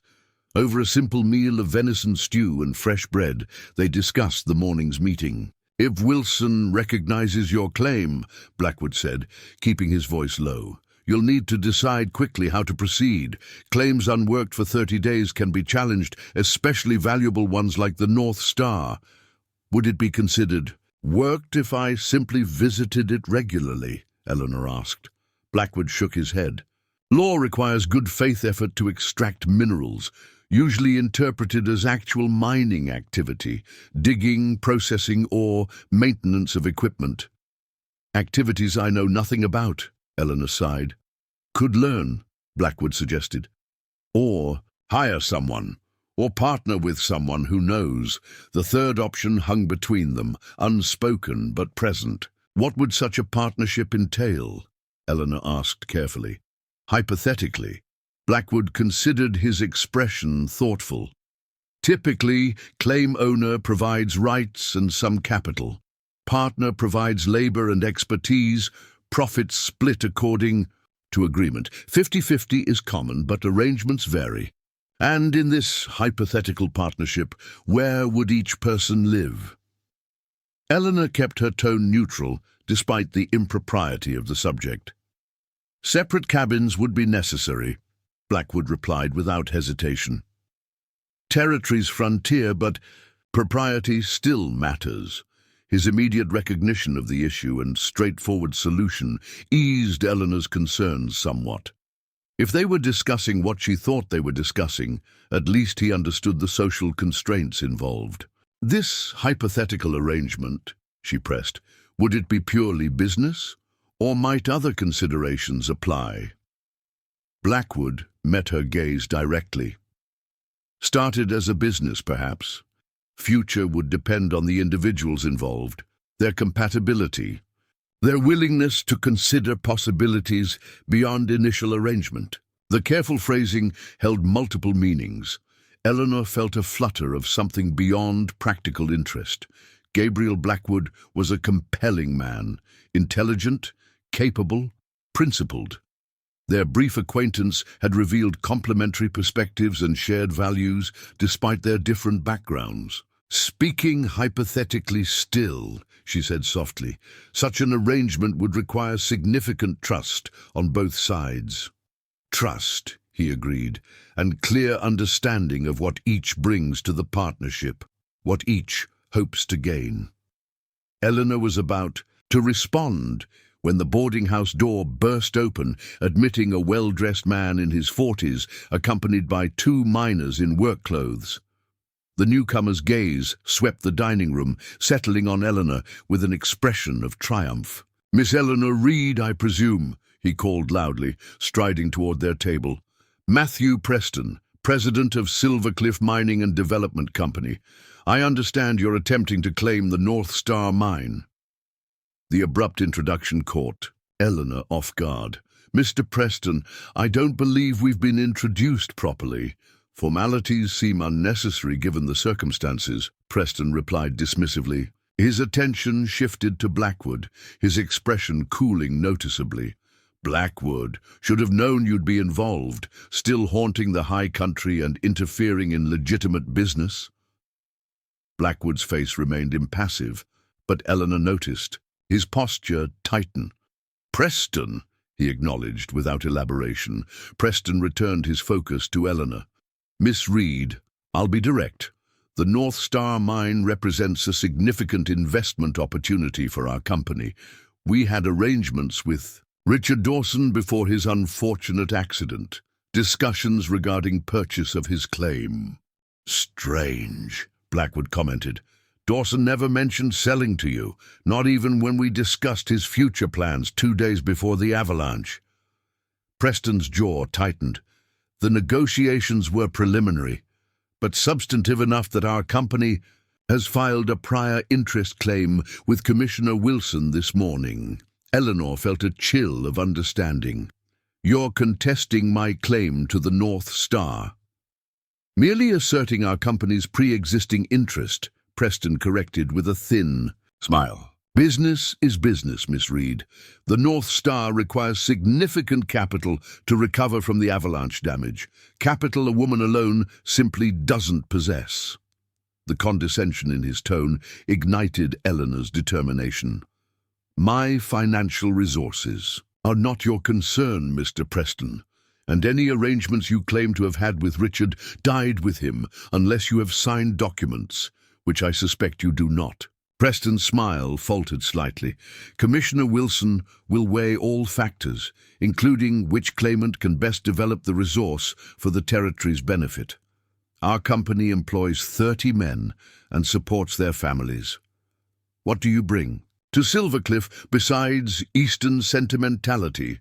Blackwood rose slowly to his feet, his height and presence suddenly imposing despite his quiet manner. "Miss Reed brings a legal claim, Preston. Something your company manufactures when convenient." The veiled accusation hung in the air between them. Preston's expression darkened. "Wilson hasn't ruled yet," he said tightly, "and the Commissioner understands what's best for Silvercliff's development." He turned back to Eleanor, forcing a more conciliatory tone.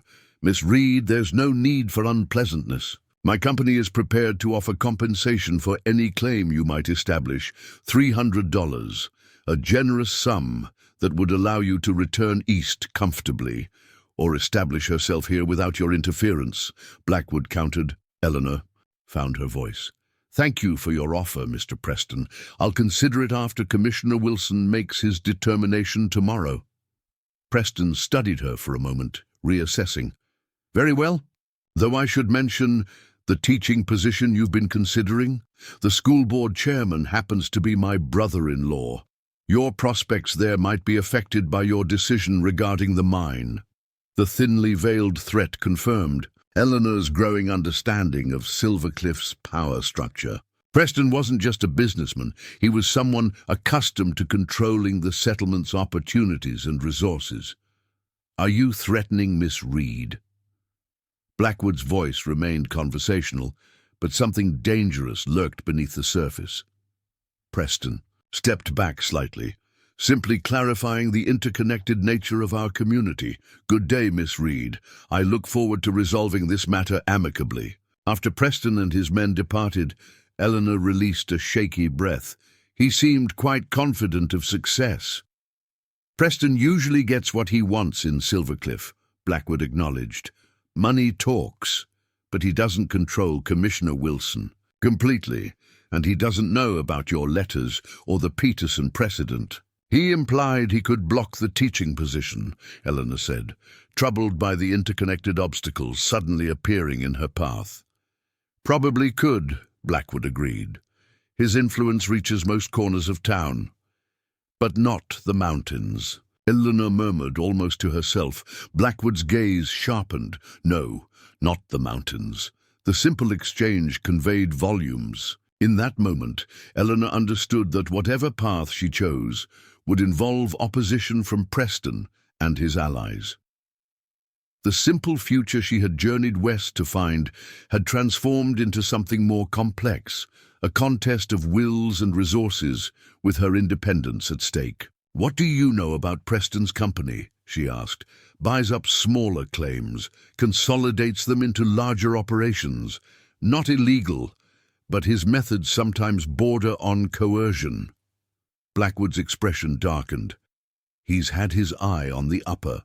Valley claims for years, Richard's Mine others, and Hidden Valley." The question slipped out before Eleanor could consider its implications. Something protective flashed in Blackwood's eyes. "Preston doesn't know about Hidden Valley. Few do, and it stays that way." The fierce declaration revealed more about Gabriel Blackwood's connection to his mountain sanctuary than any direct explanation could have. That valley wasn't just his home. It was something he guarded, valued above all else.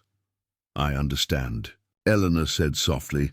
Their conversation was interrupted by Mrs. Holloway appearing with coffee. "That Preston," she muttered as she filled their cups. "Always throwing his weight around. Been trying to buy my boarding house for 2 years." "Why? Does he want it?" Eleanor asked. "Location. Wants to tear it down, build company offices."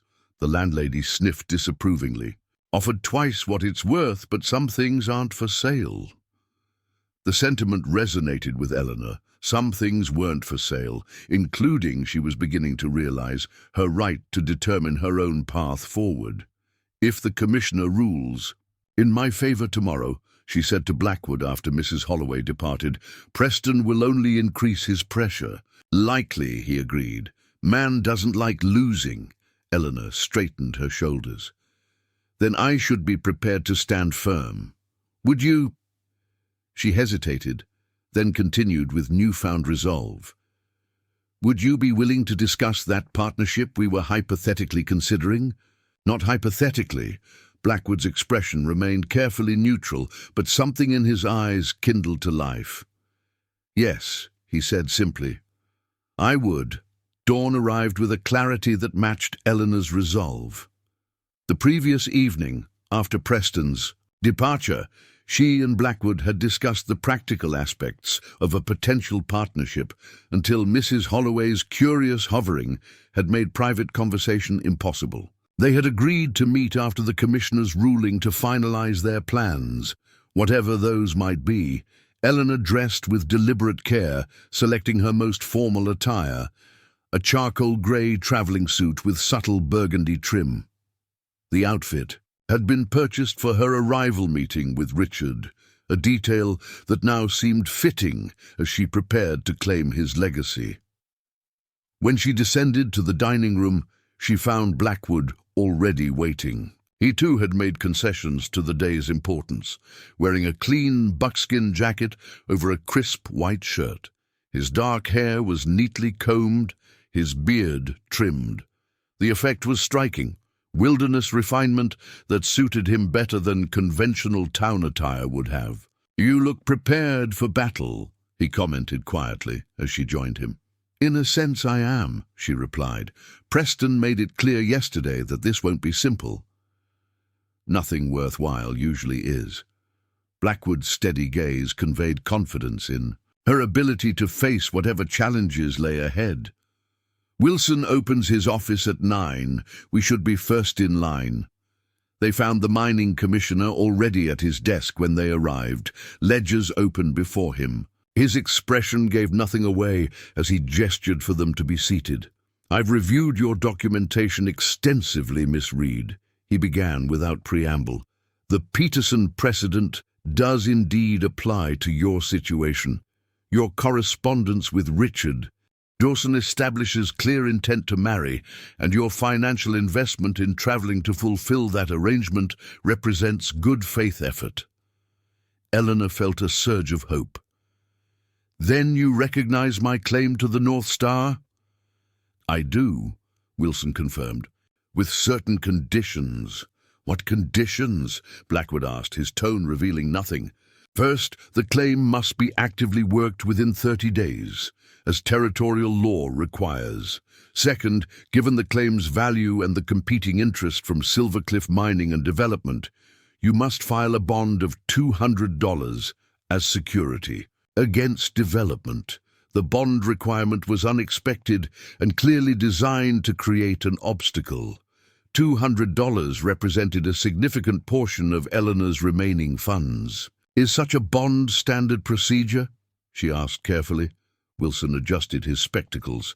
"It's within my discretionary authority when multiple parties express interest in a claim. The bond ensures serious intent rather than speculative holding." "And if Miss Reed meets these conditions," Blackwood pressed, "then the North Star mine will be officially transferred to her name." Wilson pushed a document across his desk. "This provisional certificate acknowledges your claim pending fulfillment of the conditions. You have until close of business on June 30th to post the bond and provide evidence of active mining operations." Eleanor accepted the certificate, studying its official language. Despite the challenging conditions, she had won the first battle, Richard's claim, and the future it represented could be hers. "Thank you, Commissioner," she said, rising from her chair. "I'll meet the requirements within the specified time frame." Outside the office, Blackwood guided her to a quiet side street away from curious onlookers. "Bond requirement is Preston's influence," he said bluntly. "Wilson's fair but not immune to pressure. $200 is substantial, Eleanor. Acknowledged, but not impossible. I can manage it." She hesitated, then added, "If we proceed with our partnership discussion." Blackwood nodded, understanding the qualification. "Partnership would make meeting both conditions easier. I have equipment, expertise. You have the claim rights and sufficient capital for the bond." "Then we should formalize our arrangement," Eleanor suggested. "Before Preston discovers Wilson's ruling and increases his efforts to block us." "Territorial courthouse," Blackwood agreed, "can file partnership papers there, make it official and legally binding." The courthouse occupied a modest building near the center of Silvercliff. Inside, a clerk provided the necessary forms for establishing a mining partnership. Eleanor and Blackwood worked together to complete the documentation, specifying equal ownership, shared responsibilities, and mutual benefits. "Need to list residential arrangements," the clerk mentioned, not looking up from his ledger. "Territory requires clear documentation of living situations in business partnerships between unmarried persons of opposite gender." Eleanor felt heat rise in her cheeks, despite the practical nature of the requirement. Blackwood answered without hesitation, "Separate residences. Miss Reed will occupy the reconstructed cabin at the North Star claim. I maintain my existing residence nearby." The clerk nodded, recording this information without comment. After reviewing the completed documents, he applied the territorial seal and handed them each a copy. "Congratulations," he said with bureaucratic indifference. "Your partnership is officially registered." Outside the courthouse, Eleanor felt a curious mix of emotions, relief at having secured her claim and established a viable path forward, uncertainty about the practical challenges ahead, and something more complex regarding the man now officially her business partner. "We should return to the commissioner's office," Blackwood suggested, "post the bond and notify him of our partnership arrangement." The transaction was completed efficiently, with Wilson making appropriate notations in his ledger.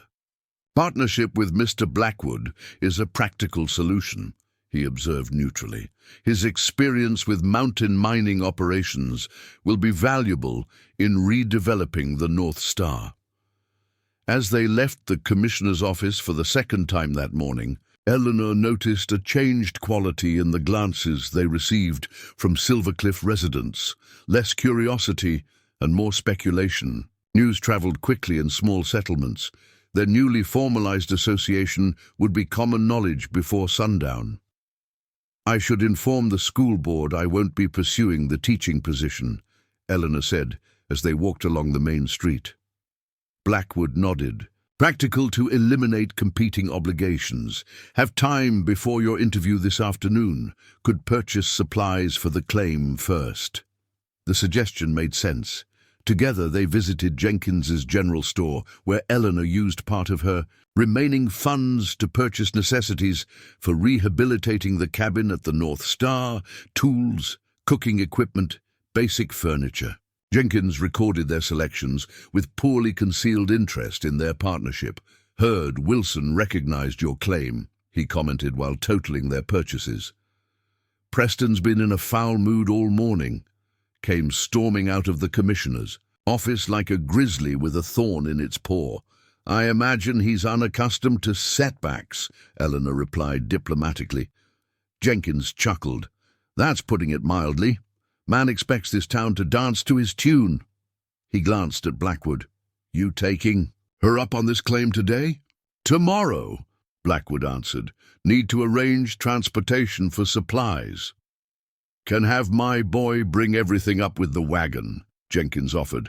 "For a reasonable fee, of course." They had just completed arrangements for delivery when the UI store's door opened, revealing Matthew Preston. His expression darkened at the sight of them. "Miss Reed," he acknowledged tersely, "I understand congratulations are in order. Wilson has recognized your claim, and you've already secured a convenient partnership." The emphasis on the last word carried clear insinuation. "Our arrangement is properly documented and entirely legitimate," Eleanor replied coolly. As Commissioner Wilson confirmed this morning, Preston's attention shifted to Blackwood. "Always finding ways to interfere with progress, aren't you? First your refusal to sell your own claim, now this alliance to block Silvercliff Mining's expansion." "Business decision," Blackwood replied impassively. "Same as yours." "Hardly the same," Preston scoffed. "The North Star requires significant capital investment to recover from the Avalanche damage. Capital my company possesses and your partnership clearly lacks." Eleanor stepped forward, holding Preston's gaze. "Our financial arrangements are not your concern, Mr. Preston. The law has recognized my claim, and my partner and I intend to develop it according to our own plans." Preston studied her with newfound calculation. "You surprise me, Miss Reed. I expected Eastern refinement to wilt quickly in our mountain environment. Instead, you've adapted remarkably. Flexibility." The pause before the last word dripped with insinuation. "Careful, Preston," Blackwood warned quietly. The businessman raised his hands in mock surrender. "Merely observing that Miss Reed has quickly embraced frontier pragmatism. No offense intended." His tone belied the words. "I should mention, however, that mining partnerships face numerous challenges. Technical difficulties, equipment failures, unexpected expenses. Should you find yourselves overextended, my offer to purchase remains open." The veiled threat was clear. Preston would not accept defeat easily. "We'll keep that in mind," Eleanor said neutrally. "Now, if you'll excuse us, we have appointments to keep." Outside, Eleanor released a tense breath. "He's not going to simply accept Wilson's ruling, is he?" Preston doesn't surrender profitable opportunities, Blackwood confirmed. He'll look for weaknesses, apply pressure where he can. Then we'll need to be vigilant. Eleanor's determination strengthened in the face of opposition. I should speak with the school board now to formally withdraw from consideration for the teaching position. They parted temporarily, agreeing to meet at the boarding house afterward to finalize plans for departing to the claim site the following morning. Eleanor found Sarah Winters at the schoolhouse, grading student work despite the term having officially ended. I've come to withdraw from consideration for the teaching position, Eleanor explained after greetings were exchanged. My circumstances have changed. Sarah didn't seem surprised. I heard about your mining claim. News travels quickly here. And about my partnership with Mr. Blackwood, I imagine, Eleanor added wryly. That too. Sarah set aside her work.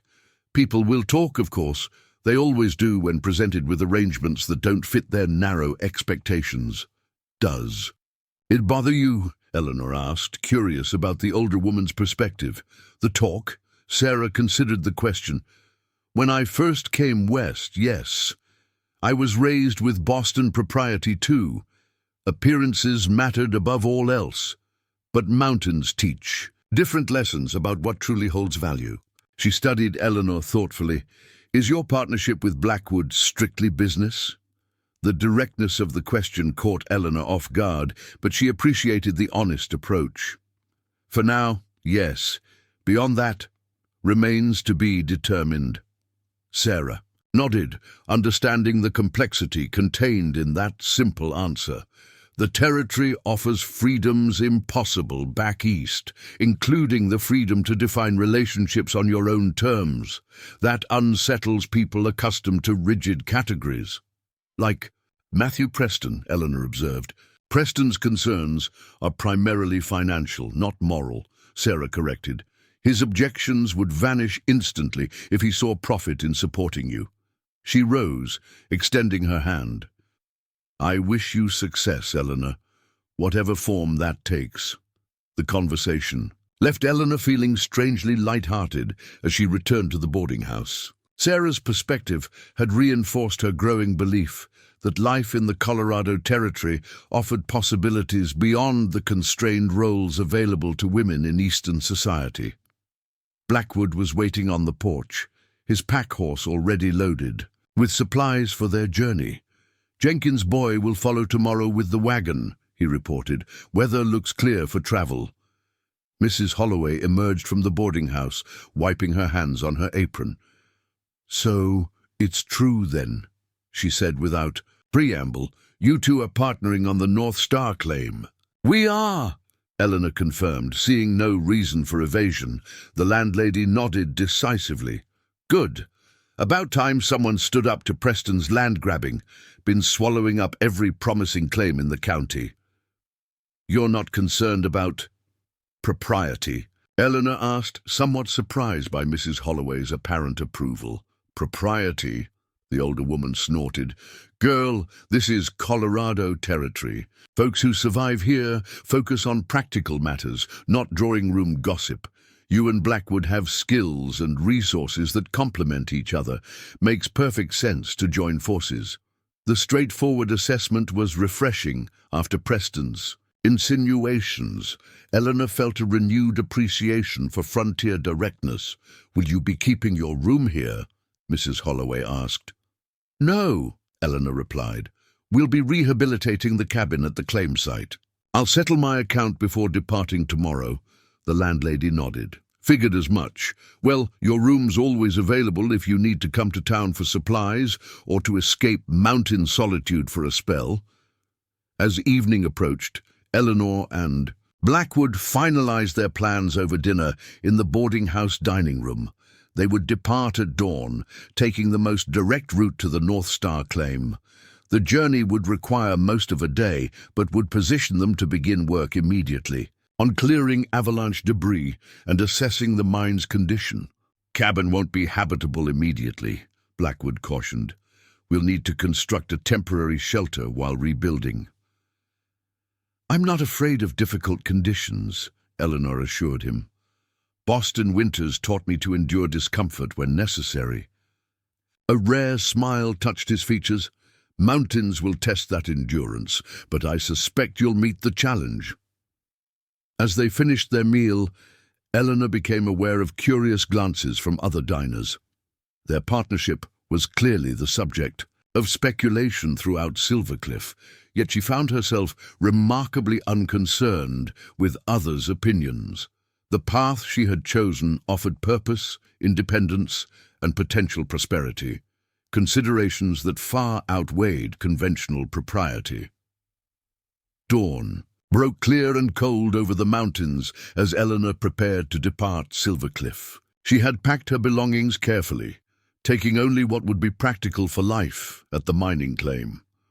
Her Boston finery remained in trunks stored in Mrs. Holloway's attic, relics of a life that already seemed distant. Blackwood waited with the horses, his expression revealing approval of her practical attire, sturdy riding skirt, wool jacket, and serviceable boots. "Ready?" he asked simply. "Yes," she replied, mounting her mare with growing confidence. The animal was becoming familiar, responding to her commands with increasing trust. They rode out of Silvercliff as the settlement was just beginning to stir, following a trail that wound into the mountains toward Silver Pine Gulch. The morning air was crisp with pine scent and the promise of new beginnings.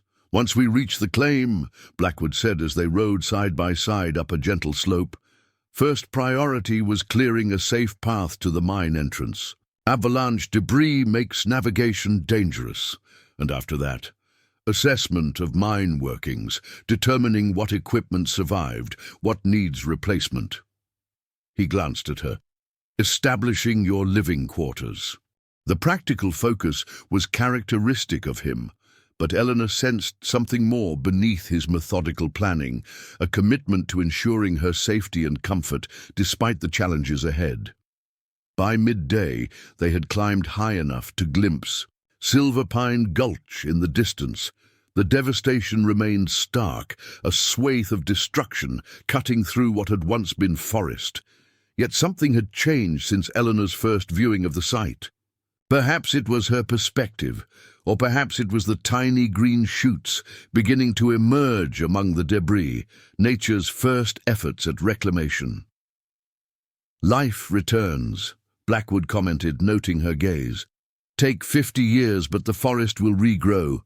Different, but strong again." The observation contained wisdom, applicable beyond the landscape. Eleanor thought of her own transformation since arriving in Colorado, the shattering of expected futures, the period of uncertainty, and now the emergence of new possibilities as they descended into the gulch.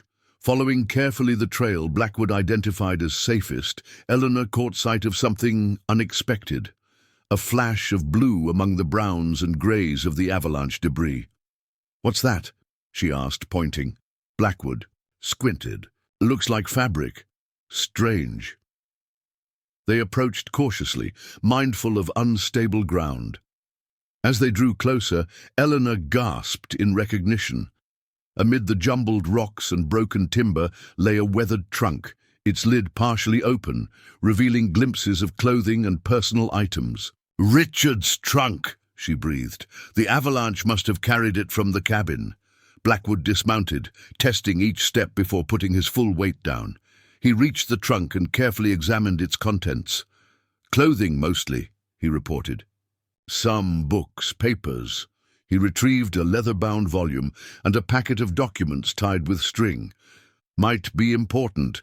Claim records, maybe." They secured the salvageable items to Blackwood's packhorse, unable to safely retrieve the trunk itself from its precarious position. The unexpected discovery felt significant, a tangible connection to Richard Dawson and the life he had built. Here, by late afternoon, they reached the mine entrance, partially obscured by debris, but intact. Blackwood dismounted to examine the timber supports. "Structures sound," he announced after careful inspection.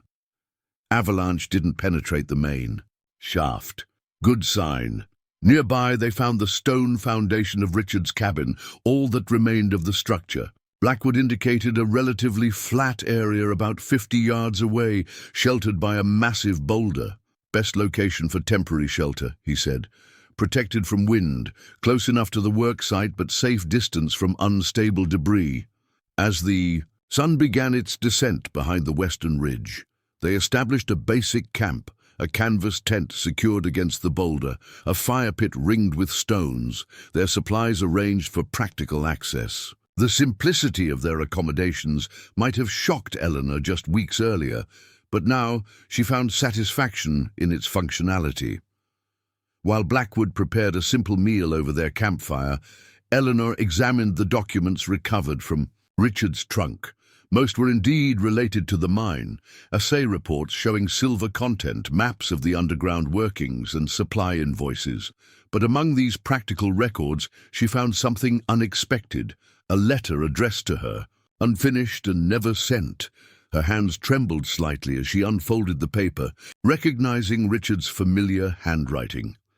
My dear Eleanor, as I await your arrival, now just 3 weeks distant, I find myself reflecting on the curious path that brought us together.